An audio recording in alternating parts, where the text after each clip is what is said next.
Dad of the D, 2 first-round picks. What did I tell you yesterday? I said, I ain't budging. If I'm Howie Roseman, if I'm the Philadelphia Eagles, let's give me 2 first-round picks. Then later in the day, people saying I'm crazy.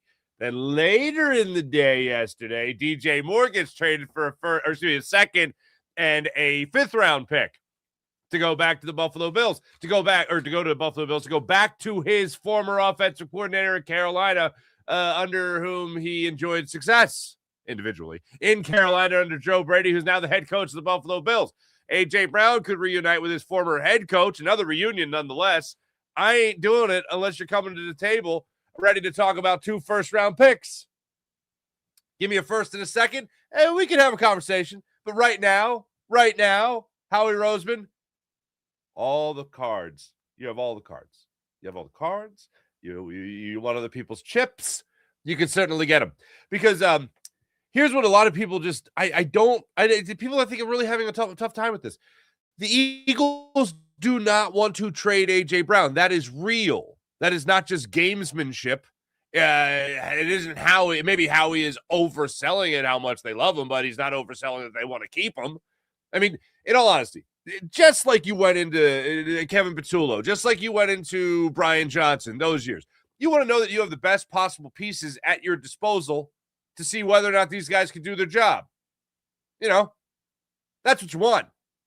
You want the most talent as possible, because more talent than you have most likely means, hey, we're going to look like geniuses. Sean Mannion's going to look brilliant. Yeah, it could be the pieces that we got him, but it could also be the fact that he has revolutionized the Philadelphia Eagle offense. Instead of everyone ending up in the same spot on every play, if you're a wide receiver, instead of hitch routes galore, everybody doing the same thing, this could be different, completely different. You know, like a modern NFL system. That'd be fun. Eagles are going to look brilliant if they have a lot of talent to use, if they have a lot of talent at their disposal, because ultimately that's going to be what matters above all else. If they have mediocre players, if they drop down to not having a solid number one as their quote-unquote number 1 and number 2 wide receivers, if they downgrade those positions, then things are going to look a little bit different. The Eagles don't want to trade A.J. Brown. The Eagles want to keep A.J. Brown. So with that being said, why would I just buckle for something I don't? Why would I undersell what I have when it's highly valuable? That makes 0 sense. I don't believe that the Eagles are just trying to drum up drama or interest or drive a hard bargain. No, they know that AJ is a great player and they don't want to move on from him. And Howie has maintained that ever since last year's trade deadline. Nothing has changed. Nothing has changed.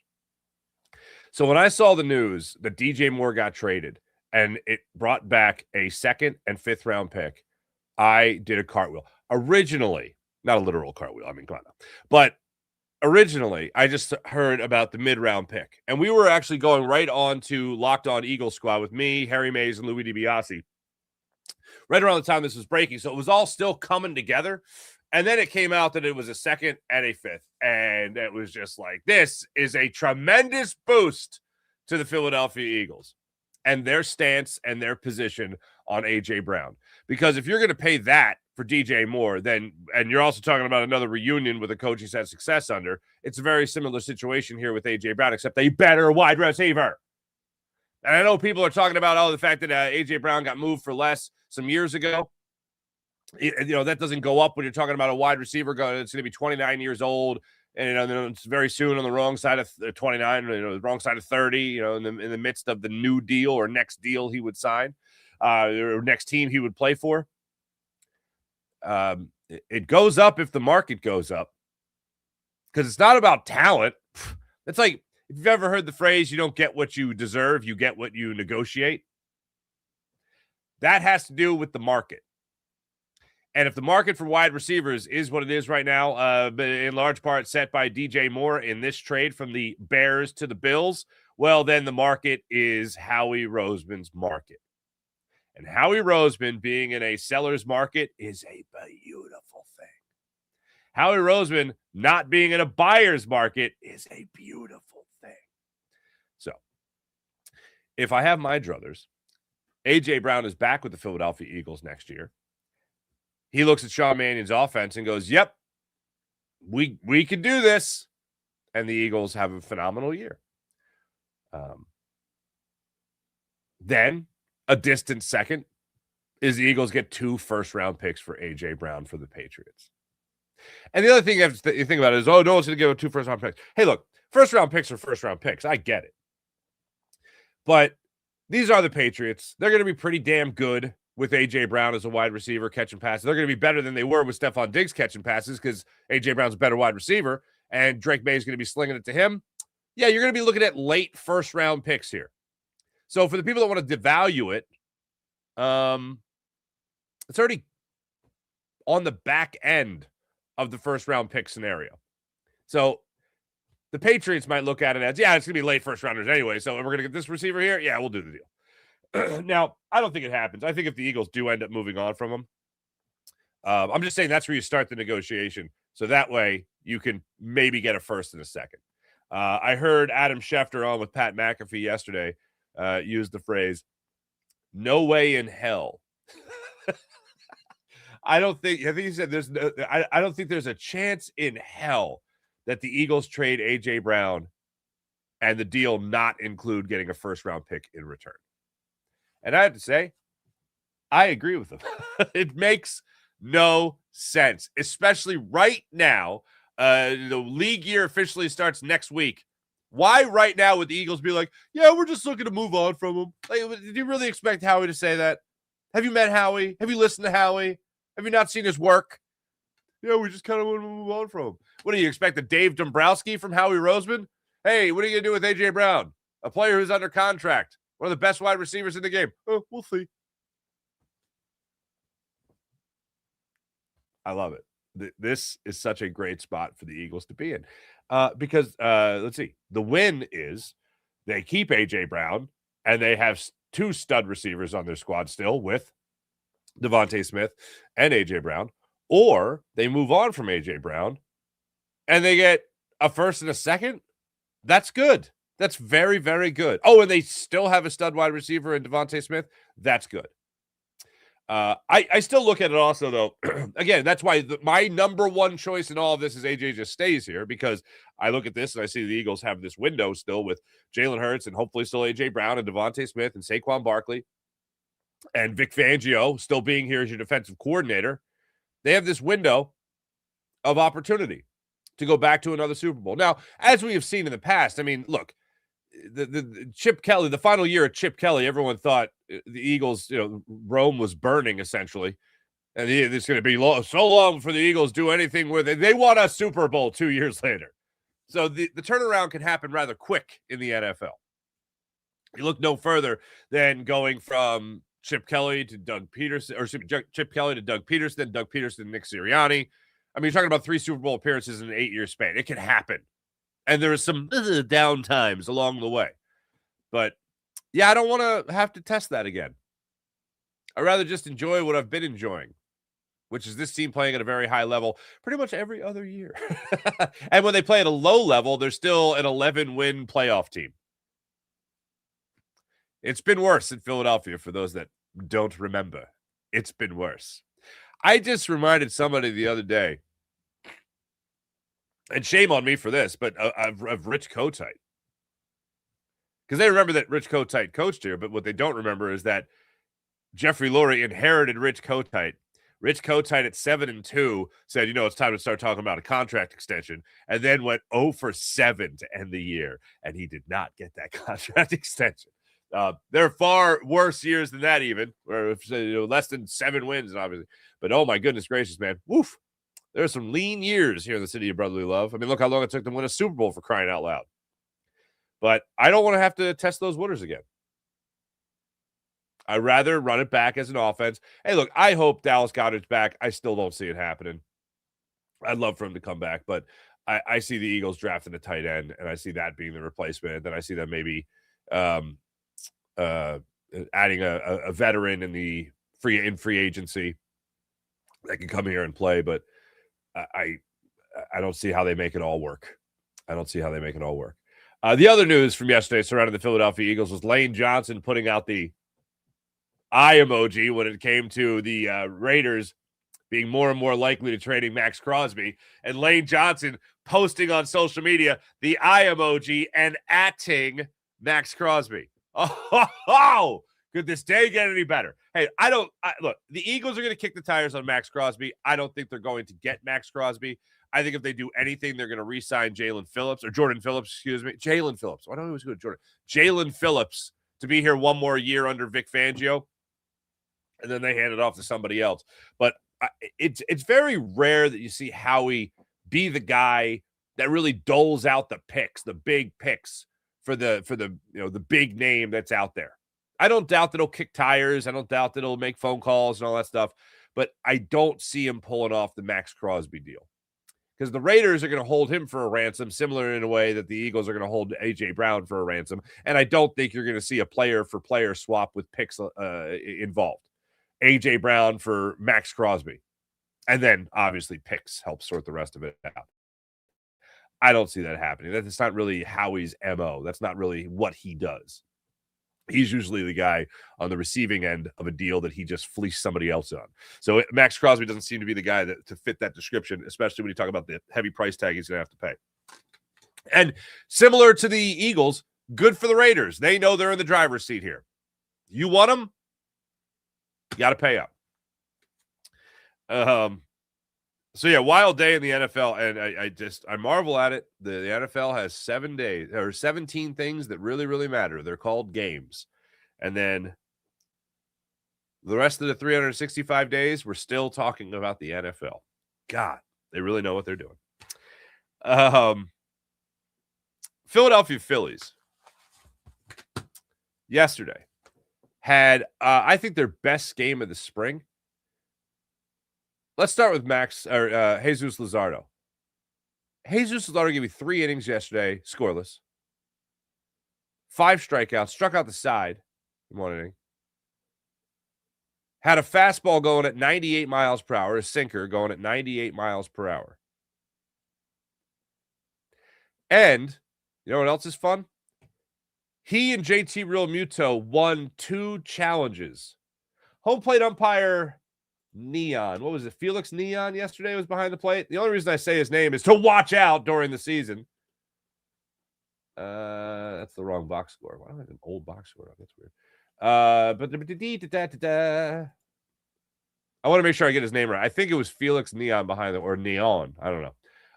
But he was behind the plate yesterday for the Phillies 6-2 win over the Boston Red Sox. And he called Felix Neon. He called 2 strikes, balls. So, I believe the term that John Kruk used yesterday was tappage. We got tappage, Tom. And they challenge it and they win both times. I love this. I also heard JT Realmuto reveal to WIP that after the Phillies got beat by the Dodgers in the playoffs last year, the home plate umpire admitted to missing that what would have been a strike, which should have been a strike, but he called it a ball and said he missed it immediately. Yeah, I like this. This is a necessary thing in baseball. And I very much look forward to it this season. And I don't care. You're trying to slow the game, or you're trying to speed the game up? No, I'm not trying to speed the game up. I'm trying to make the game more efficient. All right? I'll take the downbeat if it means you're getting a ball or strike call correctly. If you're calling it correctly, I'll take that downbeat, because ultimately what matters is getting it right. And they run it in an efficient manner where it's almost instantaneous, and then you move on with your life. You can't continue. I mean, I've said this for years. You can't continue to give me a strike zone box on my TV. What's in and out of it? What's inside and or outside the strike zone? And then tell me, nope, the umpire didn't say, nope, umpire missed, nope, that's not a strike, that's not a ball. You can't continue to give the people at home that feature, leading to instant outrage, and not change things and embrace technology. So I think it's long overdue. And yesterday, albeit a spring training game, is a perfect example. And also with the news coming out from JT saying that the umpire admitted it immediately. Yeah, how much would you like to have that throwback, that pitch back? What could have been different? Probably not much. I still don't think the Phillies win, but you never know. You'd rather have it right than not.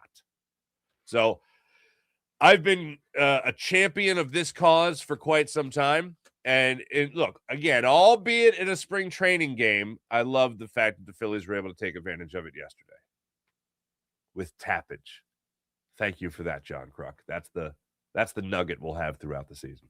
But aside from Jesus Luzardo, aside from, as I punch my microphone, aside from the challenge system, Alec Boehm had a couple of hits for you yesterday with a double. He was 2 for 3. Bryson Stott was 2 for 2. Bryson Stott is hitting 700 in spring training. And I don't know if you guys need this exercise or not, but I know I need this exercise. I actually did it when I had first woke up this morning. I did it right before I went to bed. I did it right after the game yesterday, and it was Bryson Stott. I'm not going to sell myself on Bryson Stott hitting 300. I'm not going to sell myself on Bryson Stott hitting 300. I'm not going to sell myself on Bryson Stott hitting 300. I had to keep saying that so I don't get my hopes up again this season, just for them to come crashing down. I'm not going to do it, folks. I'm not going to convince myself of that just for disappointment later in life. I'm going to prepare myself for Gold Glove caliber second base play from Bryson Stott. I'm going to prepare myself for an incredible start to the season that he's going to have, and then he's going to hit 240 for the season.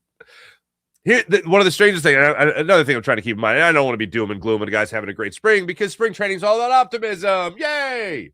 But when it comes to Bryson Stott, we learned something about him last year. And I look, you want to talk about revisionist history, hindsight 2020, whatever. Yeah.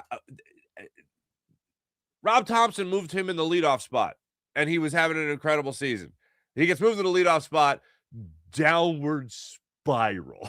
He was terrible for the rest of the season in the batter's box. Terrible. There is a mental block in some people talking about, if you lead off once. It's a totally different mindset, man. It's like being a closer. It's a totally different mindset. Not everybody can pitch in the ninth inning. Not everyone can think, I can slam the door on this team. Not everybody has that mentality. That's the mental aspect of the game. That's why this is real life and not 2K, okay? This is real life, not MLB The Show. You know what I mean? I mean, those are fun. I enjoy them. However, not real life. Bryson Stott in a video game is the perfect leadoff hitter, if you will. On paper, he's the perfect leadoff hitter. Between the years, he's got to be like 7, 8, or 9. Like that's where he's got to be in the order, unfortunately. And it's a wild thing, but if he gets out to another great start like he did last year, he looks every bit of a leadoff hitter. We talk about mentality. The part of his approach is all leadoff hitter. It's get on base, take pitches, work a count. Don't be afraid to go down 0-2, foul some pitches off, see another one. Phenomenal approach. Great plate coverage with his swing. Phenomenal approach. But actually put him in that leadoff spot. Oh, is this a bat? What do I do with this? Totally different story. So we learned that last year. That no matter what happens, Rob Thompson's got to keep him down in the bottom of the order, towards the bottom of the order. Maybe 6th at the highest. But keep him away from that leadoff spot.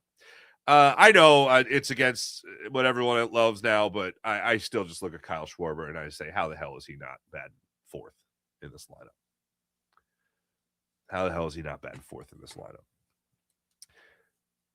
I mean, to me, I think Trey Turner, Bryce Harper, Alec Boehm, Kyle Schwarber is the way they got to go.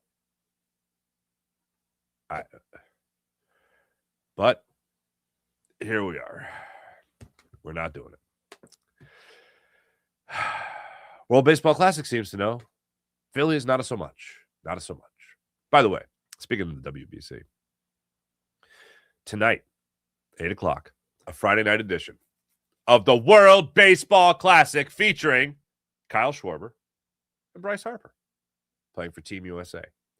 Saw Aaron Nola and Dante Nori, by the way, another Philly, getting their picture with Team Italy. I look forward to it every year, or every World Baseball Classic, seeing the Nespresso machine. First off, the Nespresso machine, They're okay. They're okay. I would think at least a Breville. You know what I mean? I guess they can't have an open flame in the dugout, so no mocha pot.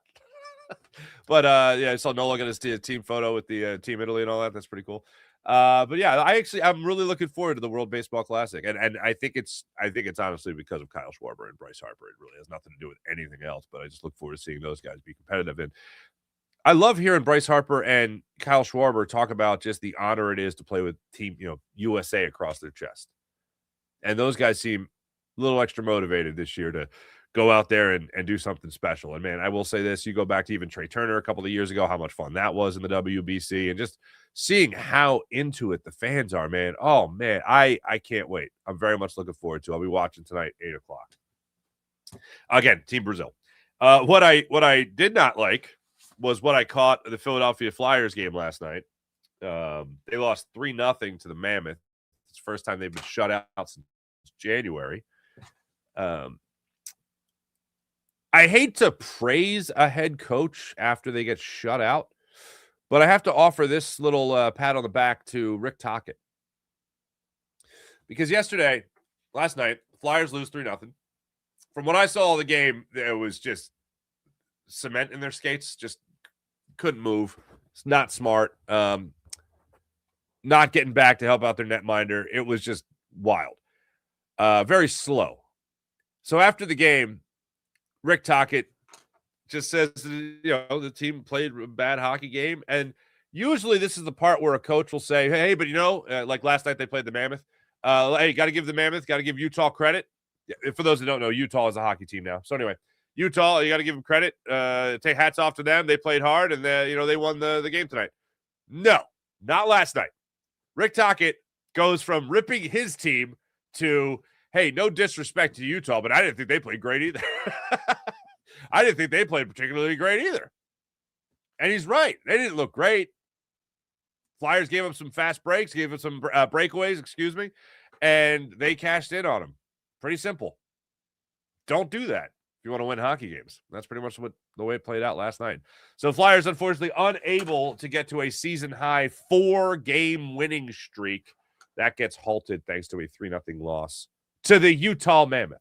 So there you go. Sixers are off tonight. They're back at it against the Atlanta Hawks, a team they have not beaten this year. They're 0-3 against the Atlanta Hawks. 6 o'clock, they tip off against the Hawks. Don't know about VJ Edgecombe yet. Don't know about Joel Embiid yet. Supposed to get reevaluated either yesterday, today, maybe tomorrow morning. It's a big question right now. And I think somebody put it up here in the chat yesterday about Kawhi Leonard. Daryl Morey, the story that came out from Kevin O'Connor about Daryl Morey being interested in Kawhi Leonard. If you took all the GMs, not including Los Angeles Clippers, you took all the GMs around the league and said, hey, would you be interested in Kawhi Leonard? All of them would say yes. What are we talking about here? That would be, what's going on there? Or if you were trying to get better, you might call the Clippers and say, hey, what's it going to take for Kawhi? He's a pretty good basketball player. I just got off the court things going on, but hey, let me kick the tires over there. It's not crazy to think that Daryl Morey would call the Clippers about a Kawhi Leonard deal. It's crazy to think that anything would actually come of that phone call because it wouldn't. The Sixers are not going over the tax. They weren't going to go over the tax at the trade deadline.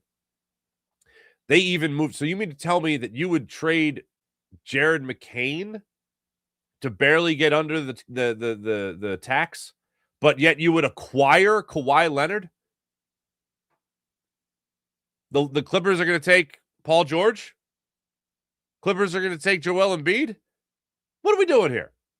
And the other thing that I found fascinating about it was Daryl Morey had said during his press conference at the trade deadline that after they traded McCain, they were looking around for another move, but it didn't materialize. So my thought immediately jumped to the idea that, they got the first round pick and the 3 second-round picks to try to get Kawhi Leonard.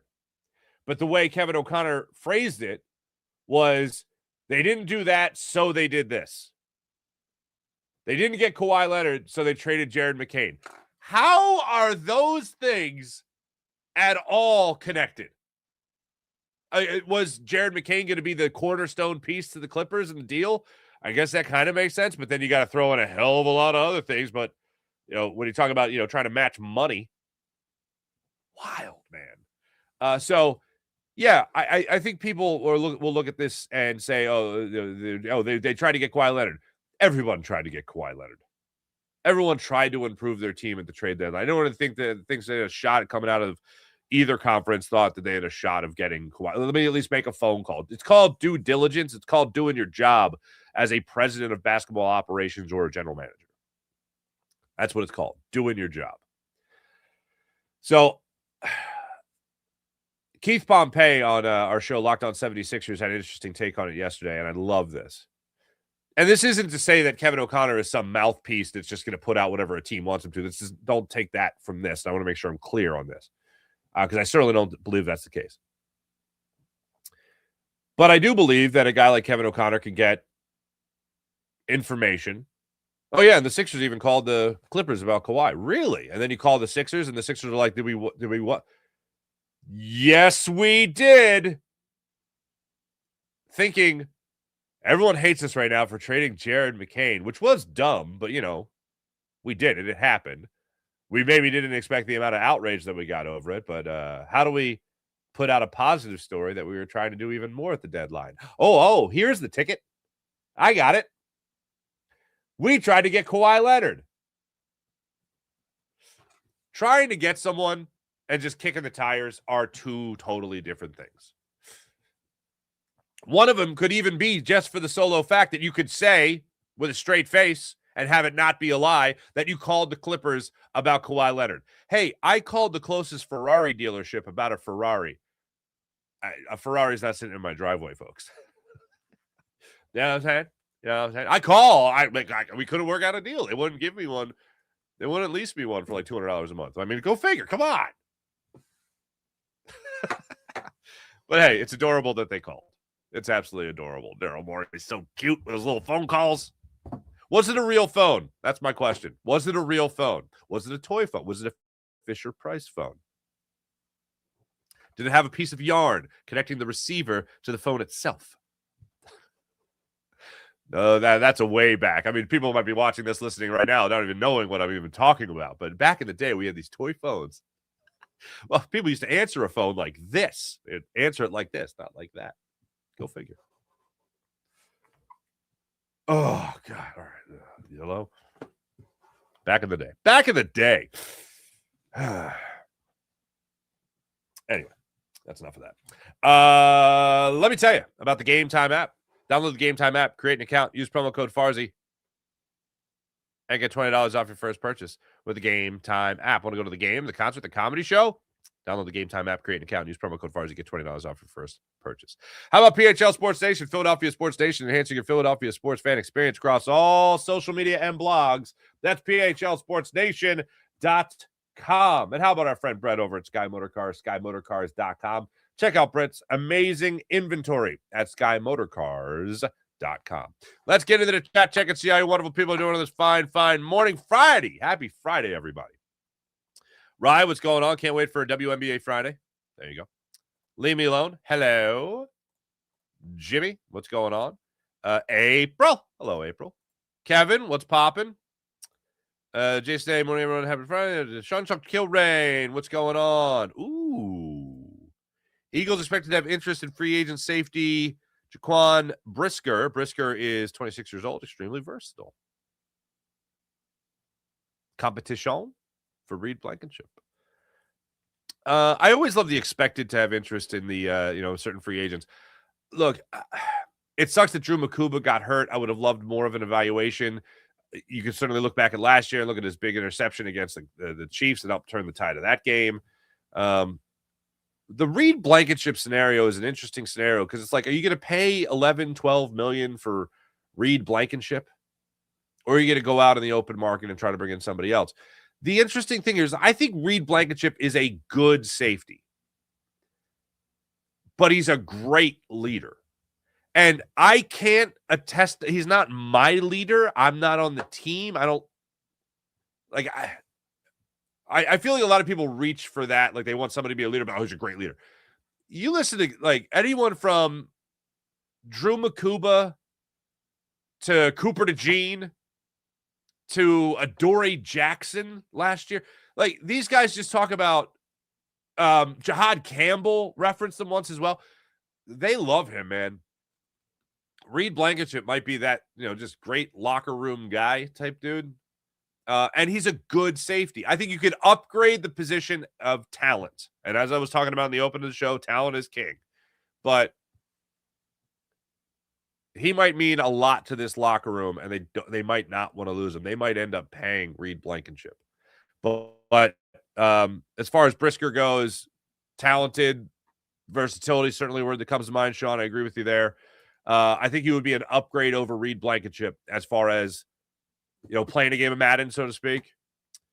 But I wonder how much the Eagles are going to value Reed Blankenship's presence in the locker room.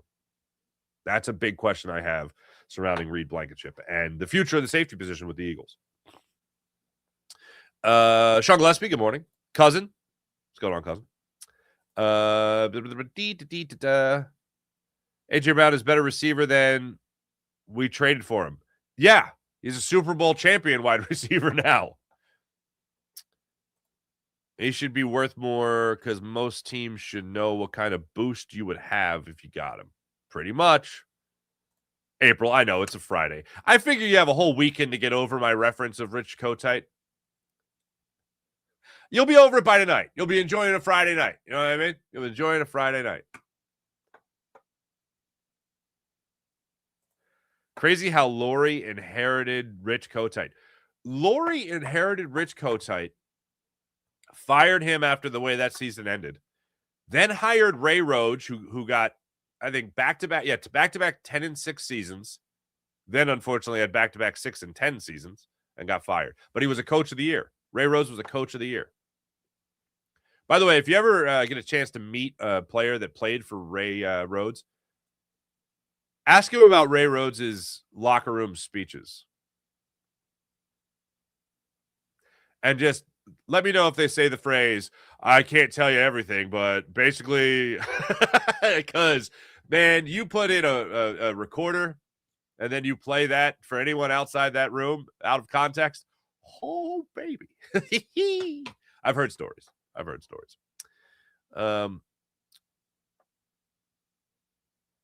Wow. It's been very worse for Eagles fans, especially the Norman Brayman years. Was Brayman the guy in France? Brayman was the guy in France, right? That's the guy Buddy Ryan called the guy in France. Pretty sure. Kotite the worst. Rhodes, Kelly, Campbell. I mean, Rhodes had back-to-back 10-6 seasons. Chip Kelly went to the playoffs one year. Unfortunately, they lost that playoff game to the Saints when they were playing in cold weather. Blah, blah, blah. Brayman years. Sorry to break it. Wow. So I really started it. Miss Scoozy. Leave me alone. I look forward to someday to same relief I had when Brayman sold the team when Harris and company sells the Sixers. I agree.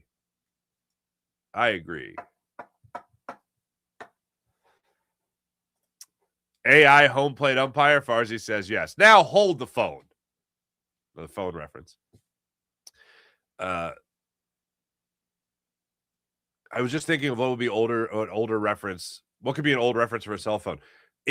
What makes you sound older? Here's my question for the chat. Insta question here. Insta question. What makes you sound older?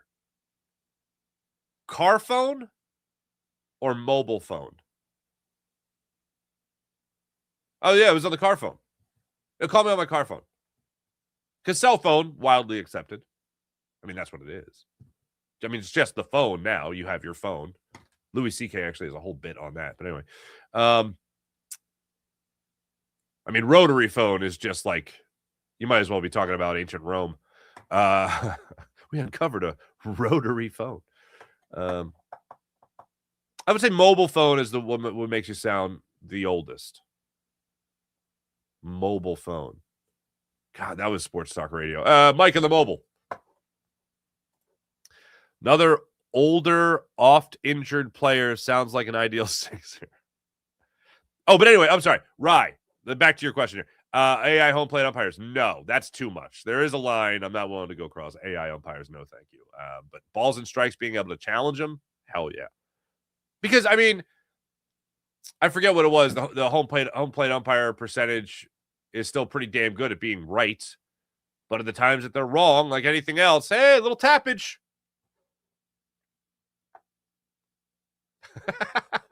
Jason, the Kawhi stuff is so dumb. I want to rip my non-existent hair out. You too? Ken Sod, good morning. Bam, man. Morey needs to go. Yeah, at the end of this year, Nick Nurse is gone. Daryl Morey's gone. That's where everything's trending right now.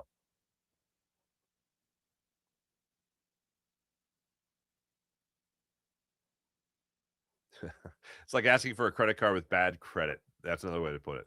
Fisher Price, come on now. We all had our times with Fisher Price. So, did you have a cousin or anything like that growing up that like had the Fisher Price hoop and you just did dunk on it all day? Then you had to go. You're like, can I get this? Like, no, I never had the Fisher Price hoop. I actually just talking about this sort of the other day. I found an old like toy rim. I don't know if I when I was a kid, like second or third grade, I found an old rim that it was like for a door basketball hoop. You hang it on the door and then you pretend you're in the slam dunk contest. Back when kids wanted to be in the slam dunk contest. Yeah, I found that and I duct taped it to a piece of cardboard and I put it on a string and then I threw it over my door and closed the door. And I played slam dunk on that. I actually stayed up there for quite a while. I will say that. But no, I couldn't get the Fisher Price one. Such a rough life. My parents were looking at me around like, seriously, dude. 76ers didn't go after Kawhi. I assume that's what you were saying. If you give a low price for a star, you already get it. I agree with that. Red toy bat phone. Hell yeah. Miles for AJ straight up. That's funny. They probably pay Reed and what, just continue to let Makuba marinate on the bench? Bam, man. Again, I'm not taking less than a 1 and a 3 for AJ. I'm not taking less than a 1 and a 2. And again, you have to keep in mind, you don't want to do it. You don't want to do it. Somebody, it might have been Harry yesterday on Eagle Squad, made the analogy. If you have this actually happened to a cousin of mine, and this has happened a bunch. I've heard stories like this, but one in particular where they were living in their house and they loved their house, and somebody came by and was just like, "Hey, I've always really wanted to buy this house. If you're ever thinking of selling, let me know." And they said, "Well." They were going to move eventually. They had a family, young kids and stuff. They were going to move eventually. They're like, well, what's the offer? And the person's like, well, this. And they go, yeah, maybe not right now. Not now. Person came back like a month later with like a 50% higher offer. And they're like, okay. Yeah, well, I think we're getting a little bit closer to it. We'll let you know in a month later. It was like double the price they originally had. They didn't want to move. They didn't have to move. It's the same scenario. They don't want to move on from A.J. Brown. They don't have to move on from A.J. Brown. They'd rather have A.J. Brown. But if you're willing to pay out the wazoo, all of a sudden, them shiny new toys looking pretty damn good. Wait, Richie Kotite is what I would say to Sully when was the coach, Farzy? Richie Kotex? Oh, sorry. I think I missed that over my head. Definitely car phone with the long wire. Yep. Payphone.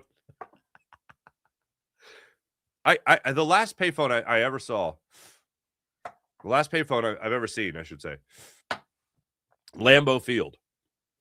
Because, of course, Lambeau Field, by the referees' locker room and the post-conference press, the away press conference room, media room, they have a payphone right there. One singular payphone. And I, in my idiot brain, I'm like, were people running out of the press conference room to get on that payphone to call their editors and be like, you're not going to believe the scoop I got?